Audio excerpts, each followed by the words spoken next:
혹시 말을 잘 못하는 사람의 특징을 잘 알고 계십니까? 그 특징은 바로 말이 빨라지는 건데요. 하고 싶은 말은 많으나 입에서 말이 떨어지지 않자 말이 점점 빨라지는 겁니다. 네, 제가 그렇습니다. 그러니까 우리 오늘 성도님들께서 설교 들으시면서 혹시나 제가 말이 빨라지면은 우리 전사님을 위해서 기도해야겠다라는 마음으로 긍휼을 품어주시고 함께 이 시간 예배로 나아갔으면 좋겠습니다. 이제 여름철이 되면은 그 무더움 속에서 한 줄기 빛을 발견할 수 있습니다. 그것은 휴가나 휴양과 같은 시간들인데요. 많은 사람들이 조금이나마 그 더위를 잊기 위해서 먼 곳으로부터 또는 가까운 계곡까지 여행을 떠나기 시작합니다. 그래서 저도 휴가를 가고 싶은 마음에 여행지를 찾아보던 도중에 어떻게 괜찮은 여행지 하나를 소개받게 되었습니다. 그 여행지가 어디냐면요. 바로 이제 말레이시아에 있는 코타키나발루인데요. 그곳에 여행을 가게 되면은 이런 여행이 있다고 합니다. 바로 반딧불 투어라고 하는 게 있다고 합니다. 그것이 무엇이냐면은 바로 말레이시아에 찾아가서 반딧불이 많은 숲을 찾아가서 그 반딧불을 감상하고 그 자연 경관에 젖어서 그 여름을 잊을 수 있도록 도와주는 여행인 거죠.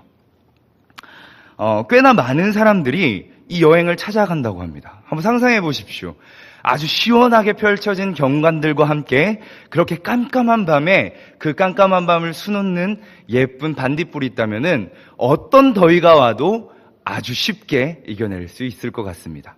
그런데 그것도 모자라서 반딧불도 모자라서 더해서 여행을 가는 사람들이 있다고 하는데 그 여행은 바로 별 여행입니다. 바로 아프리카 제일 북쪽에 보면은 모나코라는 나라가 있습니다. 그 모나코 나라에 보면은 우리 이 세계에서 가장 큰 사하라 사막이라고 있는데요. 그 사하라 사막에 밤이 오면은 아주 컴컴하고 아주 넓은 그 사막이라서 그 하늘에 별이 수도 없이 떠 있다고 합니다. 그렇기 때문에 마치 그 사막에 있다 보면은 자신이 어린 왕자가 된 것처럼 그 책에 나와 있는 주인공이 된 것과 같은 착각을 불러일으킨다고 합니다. 이런 여행과 반딧불과 별, 상상만 해도 이 더운 여름을 시원하게 이겨낼 수 있을 것 같습니다. 그런데 조금만 생각해 보면은 이 반딧불과 별은 우리가 그렇게 멀리 여행을 가지 않더라도 접할 수 있었던 것들이었습니다. 불과 제가 조금 어렸을 때만 해도 쉽게 아주 가까이에서 찾을 수 있었던 것이었습니다. 하지만 언제부터인지 그 별과 반딧불은 아주 먼 곳으로 여행을 계획하지 않으면 볼 수 없는 것들이 됐습니다. 왜 그렇게 되었을까요? 바로 이 별과 반딧불은 몇 가지 조건이 맞춰져야지 볼 수 있기 때문입니다. 그 조건은 무엇일까요? 바로 깨끗한 자연이나 혹은 환경이 필요한 것입니다. 그러나 그것보다 중요한 게 하나 있습니다. 그 중요한 것은 무엇이냐면 바로 어둠입니다. 어두워지지 않으면은 그 별과 반딧불을 만날 수가 없습니다. 예를 들어 보겠습니다. 별은 낮에도 떠 있다고 합니다. 지금 우리 밖에도 별은 떠 있다고 합니다. 그러나 이 주변이 너무나도 밝기 때문에 우리는 그 별의 빛이 그 밝은 빛에 가려져서 볼 수 없다고 합니다. 이처럼 그 환경이 칠흑 같은 암흑일수록 그리고 점점 더 어두워져 갈수록 그리고 암흑이 되면 될수록 별과 반딧불은 더욱더 선명하게 볼 수 있습니다. 이럴 때는 참 어둠이 고마운 것인 것 같습니다. 그런데 이 어둠이라는 것이 항상 우리에게 좋은 의미로만은 다가오지는 않습니다. 사실상 우리가 접하는 어둠의 의미는 앞전에 말씀드린 이야기와는 조금 다른 의미를 가지고 있습니다. 그것은 뭐냐면 단어로 한번 예를 들어보겠습니다. 어둠을 상징하는 암흑이라는 단어가 있습니다. 명사로는 어둡고 캄캄하다라는 뜻을 가지고 있고 비유로서는 암담하고 비참한 상태를 바로 암흑 상태다라고 비유하며 사용하기도 합니다. 우리 성경에서는 말라기 이후 그리고 예수님이 오시기 그 중간기 시점을 바로 기독교의 암흑 시대라고 부르기도 하고요. 그리고 중세시대 때는 기술의 발전이 없고 그리고 문화가 기록되지 않는 그 시점이 바로 암흑시대라고 이야기를 했었습니다. 바로 어둡고 삭막했던 그 시점이 암흑시대라고 우리는 표현을 하는 것이죠. 그러나 이런 말들이 구태여 중세까지 가지 않더라도, 성경의 중간기까지 가지 않더라도 우리는 피부로 와닿는 것을 느낄 수 있습니다. 바로 이 현대시대가 암흑시대라고 불리기 때문입니다. 상막으로 가득 찬 현대사회, 사랑이 없고 각자 자신의 이익만을 추구하며 하나님이 아닌 자신의 의를 따르는 세대, 아시아 음주율 1위, 청소년 자살률 1위, 그리고 각종 거짓과 각종 범죄가 판치는 지금이 바로 어둠의 시대라고, 암흑의 시대라고 세상 사람들은 이야기하고 있습니다. 더구나 그뿐만이 아닙니다. 기독교 내부에서도 발생하는 많은 교만들과 하나님을 떠나는 행위들은, 그것은 가히 현 한국 사회뿐만 아니라 이 기독교도 암흑의 시대를 맞이하고 있다라고 말할 수 있습니다. 참 세대가 어렵습니다. 너무 어려워서 이 어려운 세상을, 이 시대를 어떻게 풀어나가야 할지 참으로 걱정되고 참으로 앞이 캄캄합니다. 어둠이란 게 앞에서 이야기한 것처럼 반딧불이나 별을 감상하는 아름다운 배경으로 우리에게 다가와 줬으면 좋겠지만, 현실은 그 어둠이 우리를 덮고 우리를 둘러싸고 우리를 아무것도 보이지 않게 만들고 있습니다. 우리가 살고 있는 이 시대가 바로 캄캄한 시대인 것입니다. 이런 캄캄하고 어두운 시대, 우리는 그저 이 시대가 너무 어둡다, 너무 캄캄하다 라고 말하고만 끝내야 할까요? 그러면 될까요? 어두우면 어두운 대로 그냥 살아야지, 어두우면 우리가 어쩔 수 있냐라는 식으로 우리가 포기하며 살아야 할까요? 그 어둠을 떠나는 행위가 만약에 하나님을 떠나는 행위가 됐을 때도 우리는 그저 어쩔 수 없이 이 어둠을 맞아들여야 되는 것일까요? 당연히 제가 이 강단에서 그것이 맞다라고 얘기하면은 안 되겠죠? 당연히 아닙니다. 하나님께서 허락하신 방법대로 우리는 하나님의 얼굴을 구하는 삶을 살아야 합니다. 더욱더 하나님께 간구하고 그리고 하나님의 음성과 그 뜻을 구해야 합니다. 로마서에 있는 말씀처럼 죄가 있는 곳에 은혜가 더하나니 와 같은 말씀처럼 우리는 어두울수록 더 하나님의 음성과 하나님의 뜻과 하나님의 계획을, 하나님의 얼굴을 구하며 나아가야 합니다. 그러나 중요한 것, 우리는 너무나도 어둠에 휩싸여서 그 어떻게 얼굴을 구하는지조차 알지 못합니다. 그렇기 때문에 우리는 이 시간에 모여서 하나님의 음성을 듣기 위해서 이 자리에 모였고, 하나님의 음성대로 삶을 살아가기 위해 이 자리에 모였음을 믿습니다. 성경책은 66권으로 이루어진 것 모두들 잘 알고 계시죠? 성경책은 각 권에 해당하는 기록의 목적이 있습니다. 그것은 그 중에 오늘 본문 말씀인 레위기는 하나님께 드리는 제사의 방법으로부터 시작해서 정결법 그리고 율법까지 쭉 이어져 있으며, 그리고 그 기록 목적은 바로 하나님께 가까이 나아가는 방법입니다. 바로 이 어두운 세상에서 하나님께 어떻게 얼굴을 구하며 나아갈까를 우리가 이 성경에서 찾아볼 수 있고, 하나님께서 이 말씀을 통하여 우리에게 들려주신다는 것이죠. 바로 구속받은 하나님의 백성, 하나님의 백성으로서 올바른 삶을 살아갈 수 있도록 돕는 것이 바로 이 레위기의 기록 목적입니다. 제가 기대는 안 하고 우리 성도분들한테 한 가지 질문을 해보겠습니다. 혹시 제가 이 앞전에 설교했던 내용이 뭔지 기억하고 계십니까? 제가 작년 강단에서 우리 성도님들한테 이렇게 말씀하셨습니다. 혹시 제가 다음번에 설교할 때 이 내용을 기억하고 있으면 제가 팥빙수를 쏘겠습니다라고. 팥빙수는 기억나시죠? 작년, 한 1년이 돼버려가지고 사실 기억하신다는 게 참 저도 좀 이렇게 가물가물 하더라고요. 그때도 마찬가지로 레위기를 통해서 여러분들한테 말씀을 전했었습니다. 그때 드린 말씀이 바로 하나님께서 백성들에게 정결하고 거룩한 백성이 되게 하는 그 첫 번째 단계가 무엇이냐라고 그 말씀을 전했을 때 그것은 바로 이웃을 사랑하며 사는 삶이다라는 것을 율법에서 찾아서 그 말씀을 선포했었습니다. 이와 같습니다. 하나님께서 원하시는 정결한 백성의 모습을 율법을 통해 말씀해 주시고 계시다는 것을 우리는 이 시간 알아야 합니다.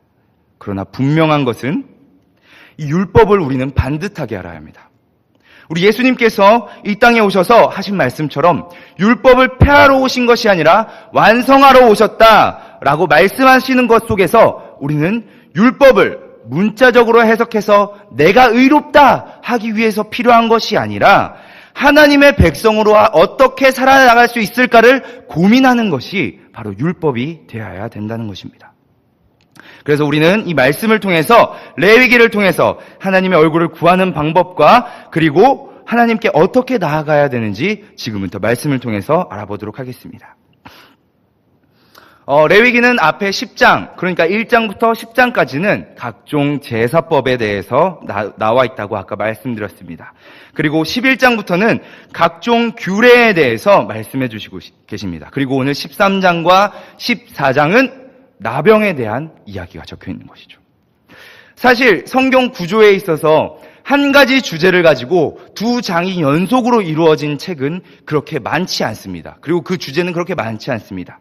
우리 간단하게 모세 오경에서만 찾아보면은 우리 오늘 읽은 말씀인 레위기 13장, 14장에 있는 나병 이야기와 그리고 민수기 13장, 14장에 있는 정탐꾼 이야기가 바로 한 주제로 두 장을 이룬 주제라고 볼 수 있습니다.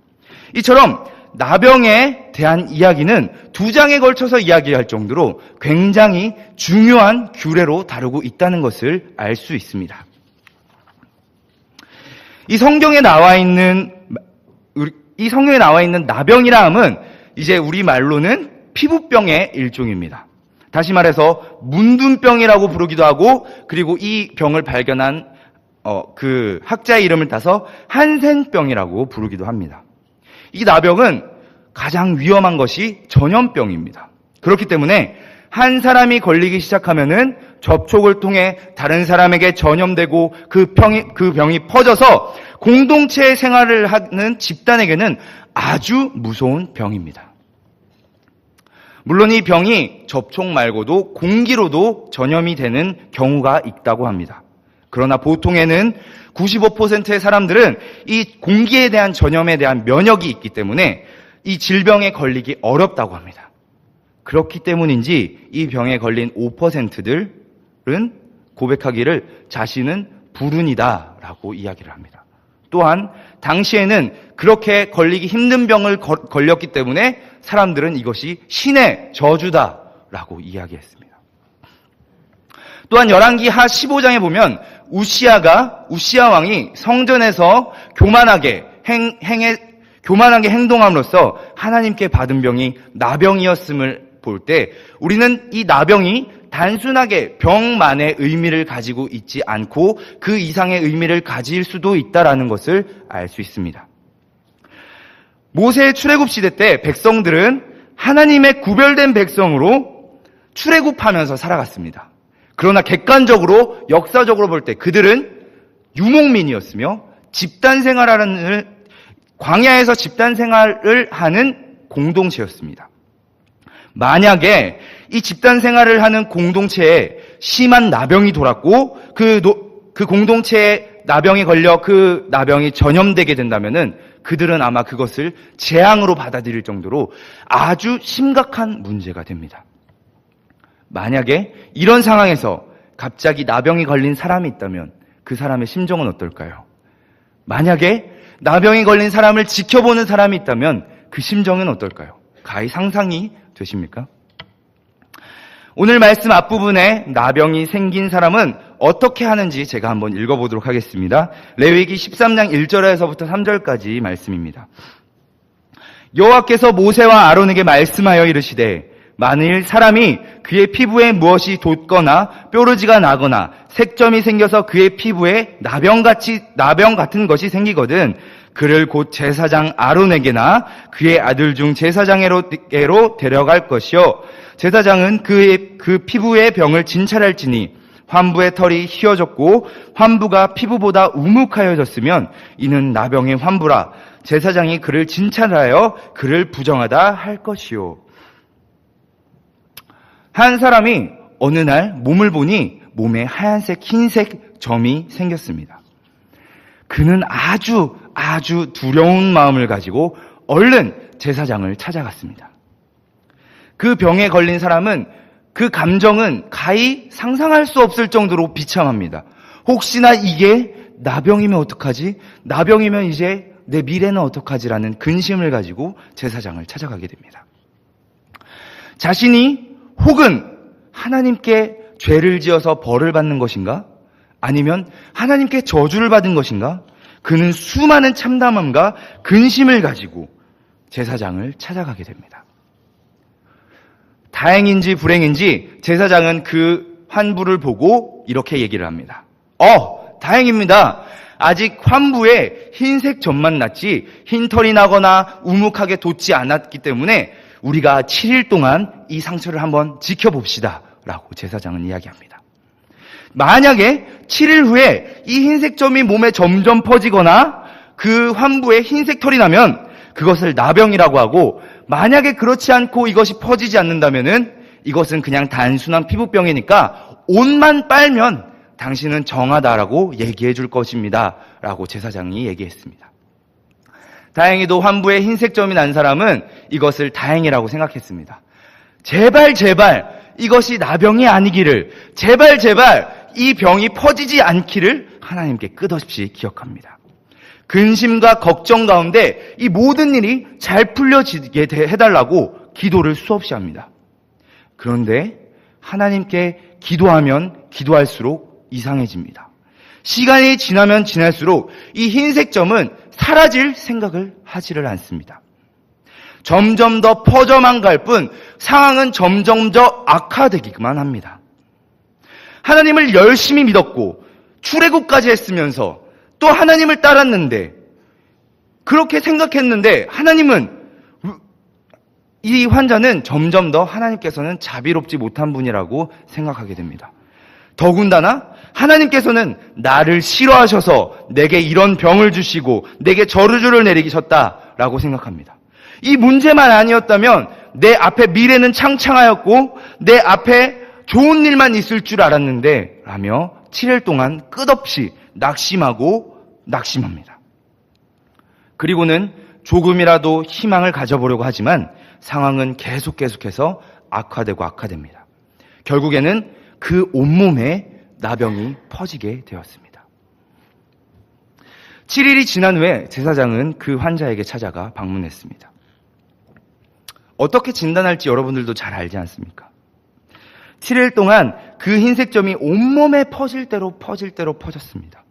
제사장의 진단을 굳이 듣지 않더라도 악화될 대로 악화되었고 덮여질 대로 덮여버렸습니다. 방법이 없어 보입니다. 한 치 앞도 안 보이는 암흑의 상황입니다. 이런 상황에서 제사장의 진단은 어땠을까요? 위로 혹은 격려? 이렇게 물어보면 우리 유치부 친구들 굉장히 대답 잘합니다. 기도하면 돼요! 라고 대답합니다. 그런데 이 제사장은 이상한 대답을 하기 시작합니다. 바로 오늘 읽었던 말씀 11절입니다. 죄송합니다. 13절입니다. 그가 진찰할 것이요 나병이 과연 그의 전신에 퍼졌으면 그 환자를 정하다 할지니 다 희어진 자는 정하거니와. 어떻게 된 일인지 나병이 악화되었고 온몸에 펴져서 더 이상은 구원할 방법이 없을 정도의 암흑이라고 생각했지만 제사장은 그 환부를 보고 정하다라고 이야기를 합니다. 어떻게 된 것일까요? 사실은 이러합니다. 나병이란 병은 일정 단계 이상부터는 전염이 되지 않는 병이라고 합니다. 그리고 또 중요한 사실 하나가 있습니다. 그것은 그 나병이 만약에 온몸을 덮게 되고 그리고 온몸을 덮게 되면은, 그 흰색 점이 온몸을 덮게 되면은 그것은 질병의 진행이 모두 끝난 상태이고 흔적만 남아있는 상태라고 합니다. 다시 말해서 의학적으로는 회복이 되었다라고 말하는 것입니다. 우리는 아이러니하게도 아주 캄캄하고 암흑 같았던 그 상황에서 회복이라는 단어를 들을 수 있었습니다. 회복의 시작점은 아이러니하게도 모든 것에 해답이 없다고 생각될 때, 칠흑같이 암흑인 상황일 때, 온몸에 병이 퍼져서 더 이상 미래가 없다라고 생각할 때가 회복의 시점이라는 이야기를 들었습니다. 나병 환자는 이것을 알고 있었을까요? 우리도 나병 환자의 모습과 똑같지 않을까요? 우리도 나병 환자의 모습과 같이 늘 하나님께 투정뿐입니다. 성과적으로 잘 풀리지 않는 인생에 대해서, 눌려있으며 나아갈 기미가 보이지 않는 나의 문제에 대해서, 우리를 덮어싸고 시험 들게 하는 내 모든 문제에 대해서 우리는 하나님께서 우리를 도와주지 않으시며 하나님마저 보이지 않는 상황이라고 낙담하고 포기합니다.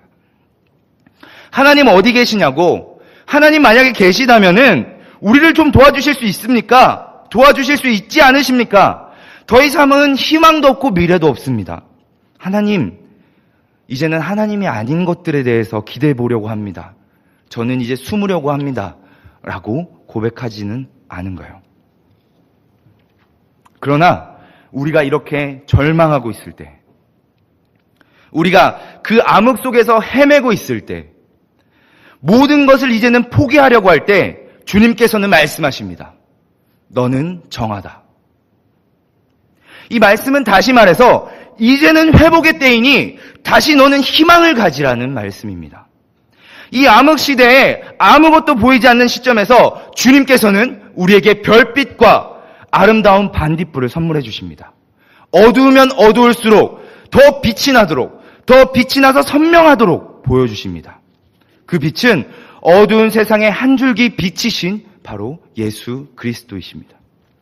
우리는 그 빛을 얻어서 다시금 희망을 통해서 하나님과 함께 살아가는 삶을 살아갈 수 있도록 하나님께서는 우리를 도우십니다.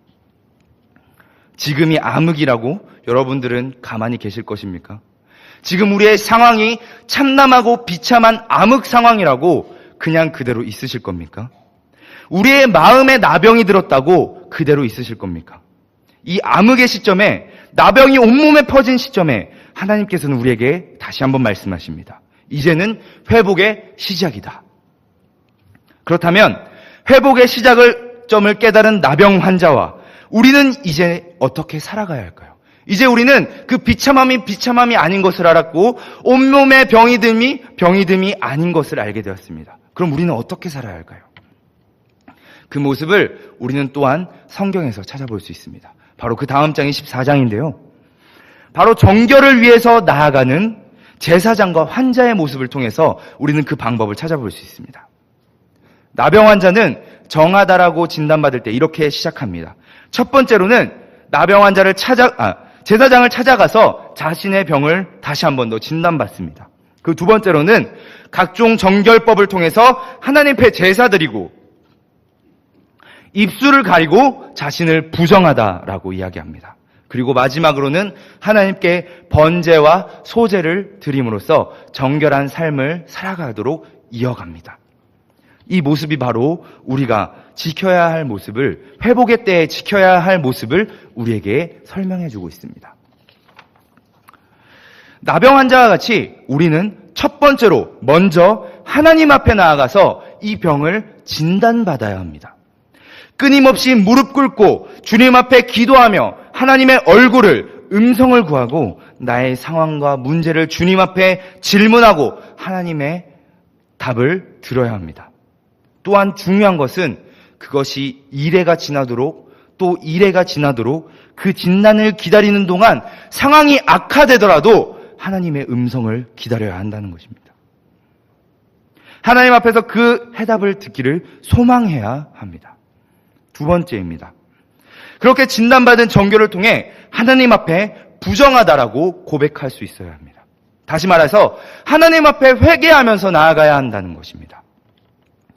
그리스도께서 처음 사역을 시작할 때도 말씀하십니다. 이르시되 때가 찼고 하나님의 나라가 가까이 왔으니 회개하고 복음을 믿으라.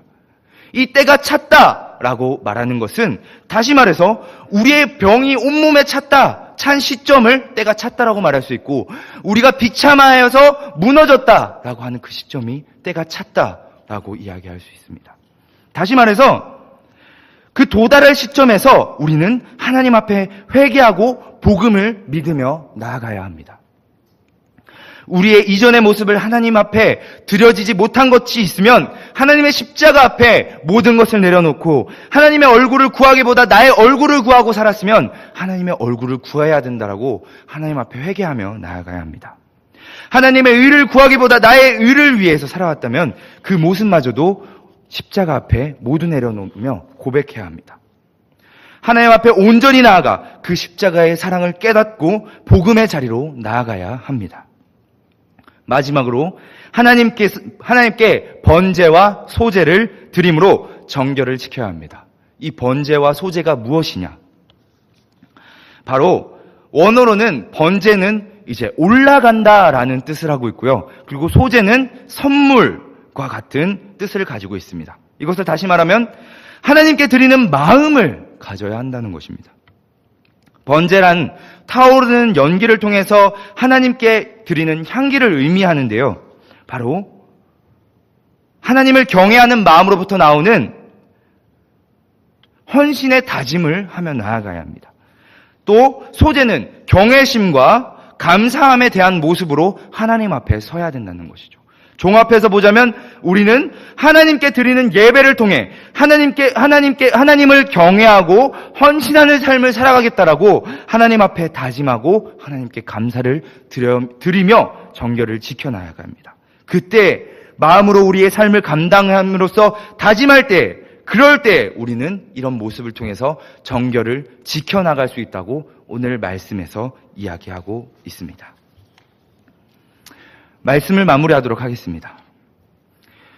개인적으로 느끼기에도 그렇고 이 사회가 바라보기에도 그렇습니다. 지금의 세상은 암흑 시대이며 기독교 또한 암흑이라 얘기하며 더구나 나의 삶 또한 칠흑과도 같이 앞이 캄캄합니다. 그러나 우리는 이 암흑의 순간에 하나님께서 보여주시는 빛을 볼 수 있는 시점이라는 것을 알아야 합니다. 어두우면 어두울수록 그 어둠 속에서 선명하게 빛을 발하는 빛이 있다는 것을 우리는 알아야 합니다. 끝이라고 낭망하고 포기하고 모든 것을 저버리는 것이 아니라 하나님께서 허락하시는 정결에 대해서 그 모습을 지키고 주님 앞에 묻고 주님의 십자가 앞에 회개하고 그리고 우리는 우리의 삶을 통해 주님께 감사와 경애를 드린다면 더 이상 우리 앞에 막닥들인 그 어둠과 암흑은 더 이상 암흑의 시대가 아니고 별 여행과 같이 반딧불 여행과 같이 우리에게 아름답고 행복한 시간들을 선물해주는 어둠의 배경이 되는 것입니다. 사랑하는 성도 여러분, 주님의 얼굴을 구하십시오. 이 암흑과도 같은 세상에 지금 현재 시간에 주님께 물으시고 들으셔서 어두운 세상의 한 줄기 빛이 되신 그리고 그 빛을 허락하신 하나님의 계획과 방법을 실천하면서 살아가는 우리 광주 동산교회 모두가 되기를 간절히 소망합니다. 기도하겠습니다.